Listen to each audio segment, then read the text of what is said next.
हरे कृष्णा। जहाँ पूरे देश में रंगोत्सव होली की तैयारियां बड़े धूमधाम से हो रही है, वहीं उत्तर प्रदेश के एक गांव में होली के पर्व की कुछ विशेष तैयारियां हो रही है। आज हम आपको लेकर चलेंगे उत्तर प्रदेश के मथुरा के निकट स्थित एक अनोखे गांव में, जहां होली के अवसर पर एक ऐसा अलौकिक और चमत्कारिक कार्यक्रम आयोजित किया जाता है जिसके बारे में शायद ही आपने सुना होगा। मथुरा के पास ही स्थित फालेन गांव को भक्त प्रहलाद का गांव माना जाता है। देश विदेश से लोग इस गांव में एक बहुत ही आश्चर्यचकित कर देने वाला करतब देखने के लिए आते हैं। दर्शनार्थियों के स्वागत के लिए इस गांव के लोग अपने घरों की लिपाई पुताई और सजावट करते हैं। होलिका दहन के बारे में तो आप सब जानते ही हैं, लेकिन फालेन गांव में ये उत्सव कुछ अलग ढंग से मनाया जाता है। यहाँ पर एक विशेष व्यक्ति धधकती हुई अंगारों के बीच में से गुजरता है, और वो भी बिना किसी सुरक्षा कवच या फिर शरीर पर आग से बचने वाले केमिकल लगाए बिना।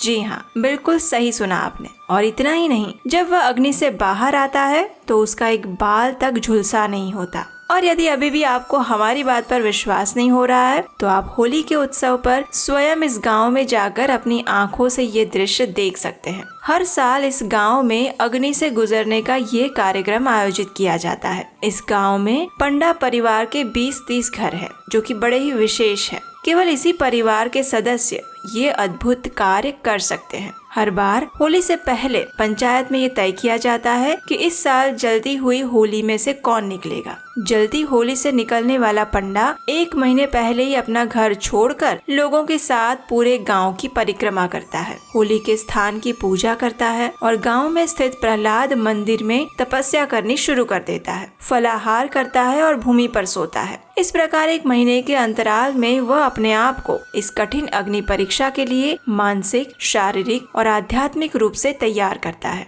फाल्गुन पूर्णिमा पर होली का पूजन किया जाता है और होली जला दी जाती है। इसी गांव में प्रहलाद कुंड भी है, जहां ये विशेष पंडा होलिका दहन के समय स्नान करता है। प्रहलाद महाराज का ध्यान करते हुए होलिका के दहकते हुए अग्निकुंड में प्रवेश कर जाता है। कुछ ही क्षणों के बाद जब वह दावानल की लपटों से बाहर आता है तो ऐसा लगता है कि जैसे कुछ हुआ ही नहीं। उस पंडा को अग्नि के कारण किसी भी प्रकार की हानि नहीं पहुंचती। गांव के निवासियों का मानना है कि ऐसा प्रहलाद महाराज की कृपा के कारण होता है, लेकिन ये आश्चर्यजनक कार्य करने वाले पंडे कोई सामान्य व्यक्ति नहीं होते। ये बहुत ही शुद्ध और सादा जीवन व्यतीत करने वाले लोग होते हैं। वे सदैव हरिनाम का आश्रय ग्रहण किए होते हैं। आजीवन तपस्या करने के बाद ही उनमें ऐसी शक्ति आती है कि वे अग्नि के अंदर से भी निकल सकते हैं। तो चलिए, इस आने वाले होलिका दहन के पर्व पर अब हम श्रवण करते हैं इसके पीछे छिपे हुए एक पौराणिक रहस्य की कथा। दक्ष प्रजापति की पुत्री दीति और कश्यप मुनि ने अशुभ समय में 2 राक्षस पुत्रों को जन्म दिया, जिनका नाम था हिरण्याक्ष और हिरण्यकशिपु। हिरण्याक्ष तो भगवान वराहदेव के हाथों मृत्यु को प्राप्त हो चुका था, लेकिन हिरण्यकशिपु अपने भाई की मृत्यु से अत्यंत क्रोधित था। उसने ब्रह्मा जी की घनघोर तपस्या करने का निश्चय किया। अपनी तपस्या से उसने ब्रह्मा जी को प्रसन्न करके अमोघ वरदान प्राप्त किए और इस वरदान की शक्ति पर तीनों लोकों में त्राही त्राही मचा दी। उसके 4 पुत्र थे, जिनमें प्रहलाद सर्वश्रेष्ठ और सर्वगुण संपन्न था। अपनी बाल्यावस्था में भी प्रहलाद हर समय भगवान विष्णु का स्मरण करता रहता। जब प्रहलाद को गुरुकुल में पढ़ने के लिए भेजा गया और अध्यापकों ने उसे कुटिल नीतियां सिखाने का प्रयास किया, तो प्रहलाद ने केवल हरि नाम का आश्रय लिया और यही शिक्षा वह अपने सहपाठी मित्रों को भी देने लगा। ये देखकर हिरण्यकशिपु अपने ही पुत्र प्रहलाद का सबसे बड़ा शत्रु बन गया। आखिर वो ये कैसे सह सकता था कि उसका स्वयं का पुत्र उसके शत्रु की आराधना करे। वह किसी भी प्रकार से उसे हरि भक्ति से विमुख करना चाहता था और इसके लिए इस असुर पिता ने अपने अबोध बालक पर अनेक अत्याचार किए। उसने अपने नन्हे से पुत्र को नाना प्रकार की यातनाएं दी। कभी उसके भोजन में विष मिलाया तो कभी ऊंची पहाड़ी से नीचे फेंका, कभी विषैले सर्पों से भरे गड्ढे में डाल दिया तो कभी समुद्र में डुबोया। भयानक अस्त्रों और शस्त्रों से उसके सुकोमल शरीर पर वार किए गए। कभी बिना भोजन के भूखा प्यासा रखा गया तो कभी बर्फ में जमाने के लिए और भारी चट्टानों के नीचे पिसवाने का भी प्रयास किया गया। उसे गजराज के पैरों तले कुचलने की भी कोशिश की गई और यहाँ तक कि जादू टोना भी करवाया गया। असुरों के राजा हिरण्यकशिपु ने साम, दाम, दंड और भेद की सभी नीतियां अपना ली, लेकिन सफलता उसके हाथ नहीं लगी। आखिर प्रहलाद भगवान श्री हरि के शुद्ध भक्त थे। भगवान के रहते हुए हिरण्यकशिपु उन्हें भला क्या हानि पहुंचा सकता था। और ये सब देखकर अब हिरण्यकशिपु अत्यंत हताश हो रहा था। जब उसे इस अवस्था में उसकी बहन होलिका ने देखा तो वह उसके पास आई। उसने अपने भाई से उसकी निराशा का कारण पूछा।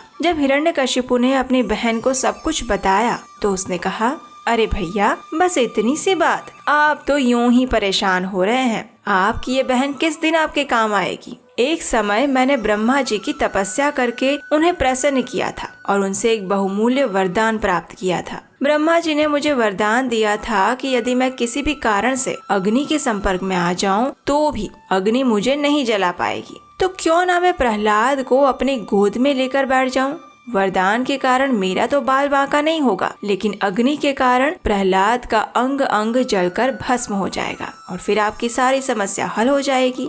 अब होलिका की बात सुनकर हिरण्यकशिपु अत्यंत प्रसन्न हो गया और उसने होलिका के कहे अनुसार अग्नि की एक विशाल चिता खड़ी करवाई। मासूम प्रहलाद अपनी माता तुल्य बुआ की गोद में बैठ गया। तभी राक्षस राज ने चारों ओर अग्नि जला दी और ये क्या, जैसा होलिका ने वर्णन किया था वैसा कुछ भी नहीं हुआ, बल्कि उसके विपरीत हुआ। दावानल की लपटों में होलिका का शरीर जलने लगा और देखते ही देखते वह राख के ढेर में परिवर्तित हो गई और हमेशा की तरह हरि भक्त प्रहलाद सुरक्षित बच निकले।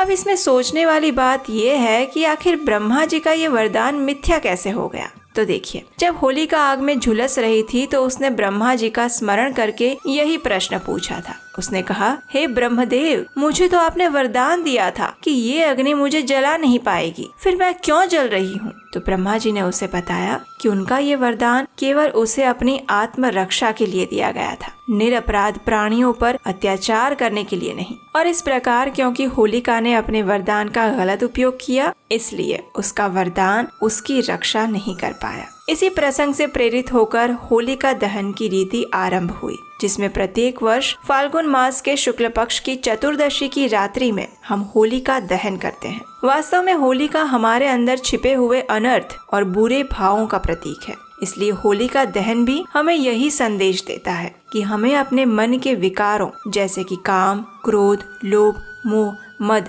मात्सर्य को जलाकर भस्म कर देना चाहिए और एकमात्र भगवान श्री हरि का आश्रय लेना चाहिए। तो ये थी होलिका दहन से जुड़ी हुई 2 विशेष कथाएं। आज का ये वीडियो आपको कैसा लगा ये हमें नीचे कमेंट बॉक्स में लिखकर जरूर बताइएगा। और ऐसी ही प्रमाणभूत वैदिक कथाओं से युक्त वीडियोस को बनाने में अगर आप हमारी सहायता करना चाहते हैं तो स्क्रीन पर दिए गए नंबर पर आप हमें अपना आर्थिक योगदान भेज सकते हैं। इस बार होली पर क्या आप साक्षात भगवान जगन्नाथ जी को अपने घर पर बुलाना चाहते हैं? तो अभी जाइए हमारी वेबसाइट neelachal.com पर, जहां हमारी भक्तों की टीम द्वारा बने हुए अत्यंत मनमोहक सुंदर एक्रेलिक के जगन्नाथ जी आपके घर आने की प्रतीक्षा कर रहे हैं। इस होली पर उन्हें अपने घर और जीवन में आमंत्रित कीजिए, जिससे कि हर प्रकार का सुख, समृद्धि और सफलता आपके घर पर सदा निवास करे। आप सबको होलिका दहन पर्व की अनेक शुभकामनाएं। हरे कृष्ण।